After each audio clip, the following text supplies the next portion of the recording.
سرکار علی وقار صلی اللہ علیہ وسلم نے حضرت فاطمہ کو کیا وصیت فرمائی تھی؟ سر توجہ رکھنی نہیں کتاب کا حوالہ من لا شاد الفقیر، یہ ماتم اور یہ جو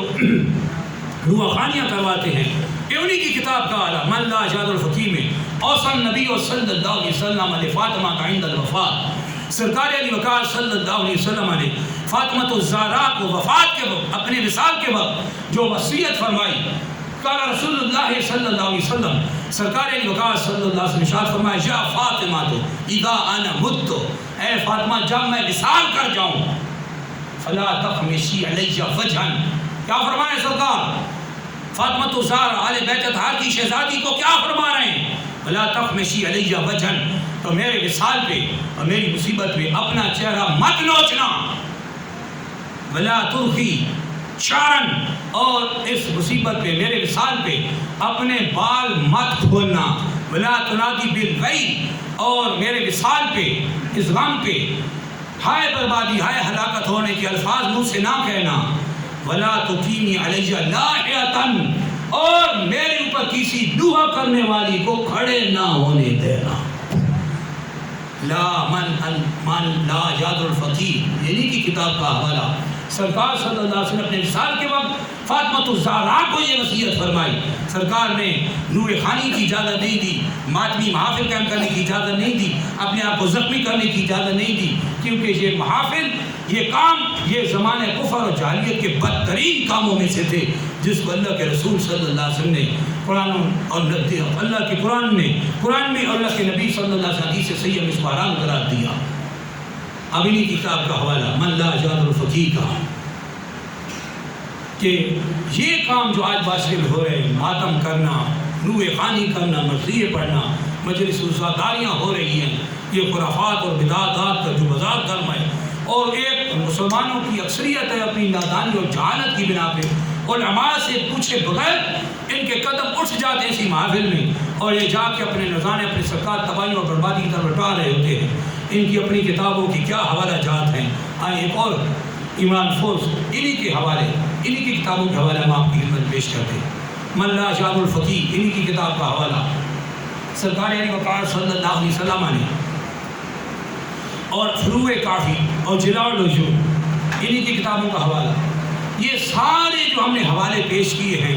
یہ سارے اہل بیت اطہار کی پوری لسٹ اٹھا کے دیکھ لیں اور ان کی تاریخ پڑھ کے دیکھ لیں، انہی کی اپنی تفسیر اٹھا کے دیکھ لیں، انہوں نے کس اہل بیت اطہار میں کس 12 اماموں میں سے کس نے کہا تھا کہ ہمارے مرنے کے بعد محفل ماتمی محافل شروع کر دینا، نوے شروع کر دینا، مرثیے شروع کر دینا، یہ بدعات اور خرافات جو آج بازار گرم کیا جاتا ہے اور اس کو بطور عبادت کے جہالت کے طور پہ لوگوں کے سامنے پیش کیا جاتا ہے، یہ جو کہا جاتا ہے، ہم چیلنج کرتے ہیں کہ ان پورے اہل بیت اطہار کے سانحہ کربلا تک کس اہل بیت اطہار نے محفل نوحہ قائم کی، محفل ماتم قائم کی، یا عزاداریاں ہوتی رہیں، یا یہ نعوذ باللہ زنجیر زنیاں ہوتی رہیں؟ کسی نے بھی نہیں کی۔ یہ جارے حوالے ہم نے آپ کو دے دیے، اور پھر بخاری شریف حدیث میں سرکار علی وقار صلی اللہ علیہ وسلم زبردست وضاحت فرما دی، فرمایا من لطم الخدود، جو رخسار پیٹے، وشق الجیوبہ، اور گریبان پھاڑے، وضرب الصدور، اور سینہ کوٹے، ودعا بدعوی الجاہلیت، اور زبان جاہلیت کی طرح نوحے کرے، فلیس منا، وہ ہم میں سے نہیں ہے۔ جب وہ اللہ کے رسول سے نہیں ہے تو کس سے ہے؟ آج مسلمان کو سوچنا چاہیے کیا ہو رہا ہے، اور ماتم کی ابتدا کب سے ہوئی؟ آخری بات پہ بس آخری بات کو ختم کرتے ہیں، ماتم کی ابتدا کب سے ہوئی، کیوں شروع ہوا؟ ماتم کی ابتدا سب سے پہلے کہاں سے ہوئی؟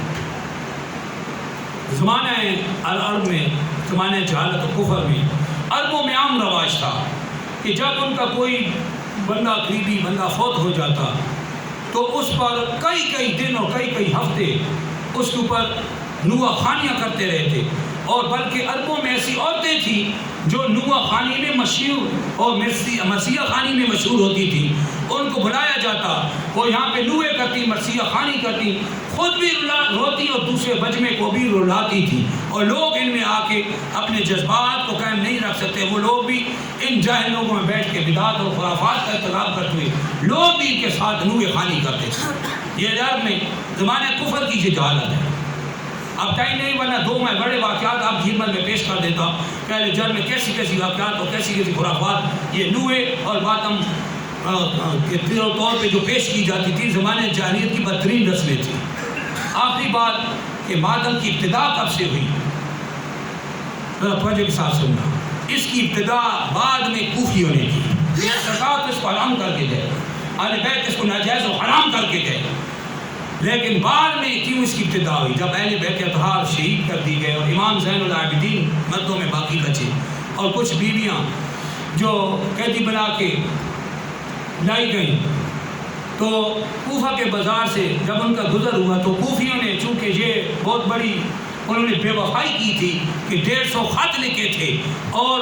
وہ امام حسین کو لکھ کے یہ کہا تھا کہ ہم یزید کے خلاف اور ابن زیاد کے مظالم کے خلاف آپ کی مدد ہمیں چاہیے. تو ایک حاکم وقت کا فیصلہ ہوتا ہے کہ اللہ نے جس کو خلیفہ بنا تو اس کی مدد کرنا واجب ہوتا ہے. اس شریعت حکم پر عمل کرتے امام حسین جب وہاں پہنچے تو یہ وہی لوگ جنہوں نے انوائٹ کیا تھا ظلم کے خلاف دعوت دی تھی, یہی تلواریں لے کے امام حسین کے سامنے جان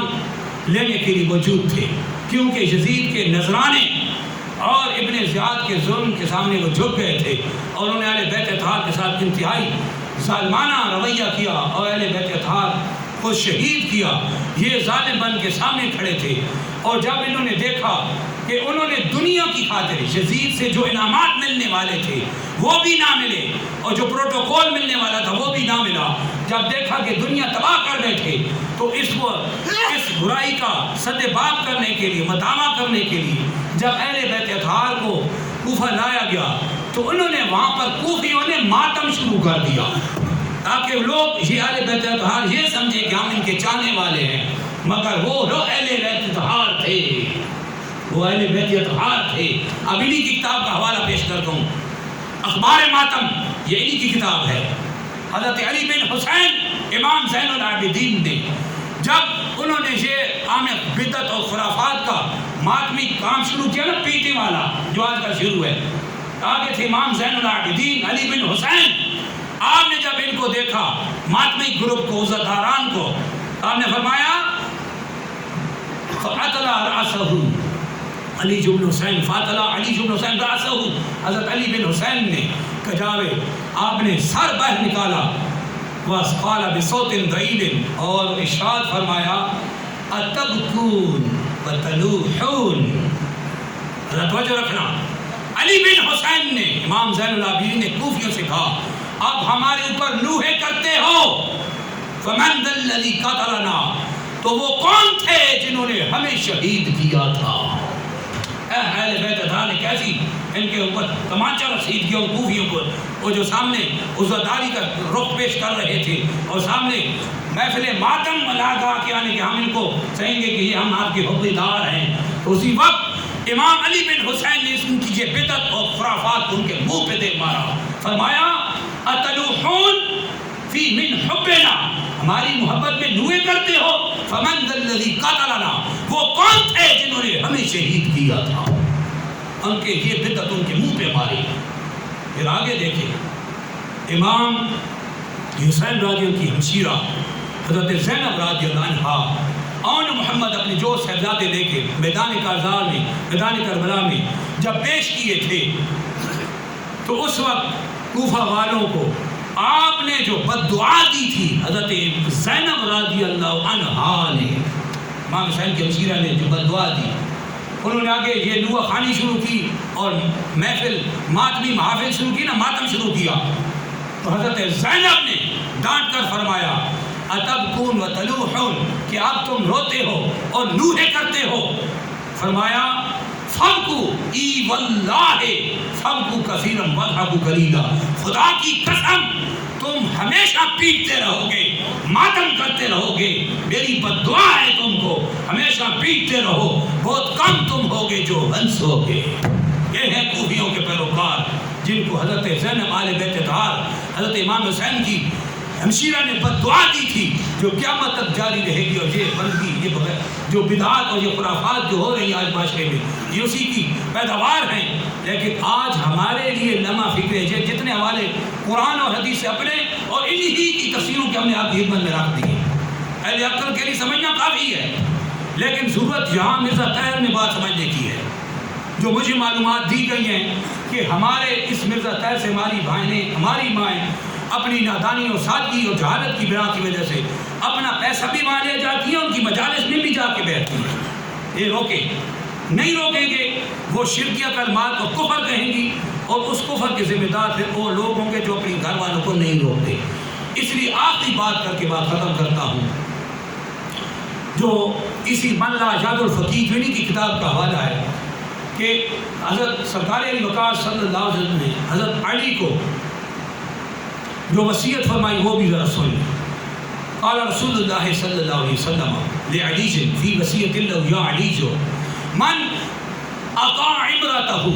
جو اپنی عورت کی اطاعت کرے گا یعنی اس کی فرما برداری کرے گا، اکبہ اللہ علی وجہ فی النار، اللہ اس کو منہ کے بل گھسیٹ کے جہنم میں پھینک دے گا۔ وقال علی ما تلک الاطاعت، حضرت علی نے اس کی یا رسول اللہ یہ اطاعت، یہ بیوی کی فرما برداری یا بات مانا، یہ کیسی فرما برداری ہوگی کہ جس کی وجہ سے اللہ اس مرد کو منہ کے بل گھسیٹ کے جہنم میں پھینک دے گا۔ یہ انہی کی کتاب کا من لا یشہد الفقیہ کا میں حوالہ پیش کر رہا ہوں۔ تو سرکار علی وقار صلی اللہ علیہ وسلم نے ارشاد فرمایا، فقال رسول اللہ صلی اللہ علیہ وسلم، اللہ کے رسول مکرم صلی اللہ علیہ وسلم ارشاد فرمایا، اذن اللہ فی الذهاب الى الحمامات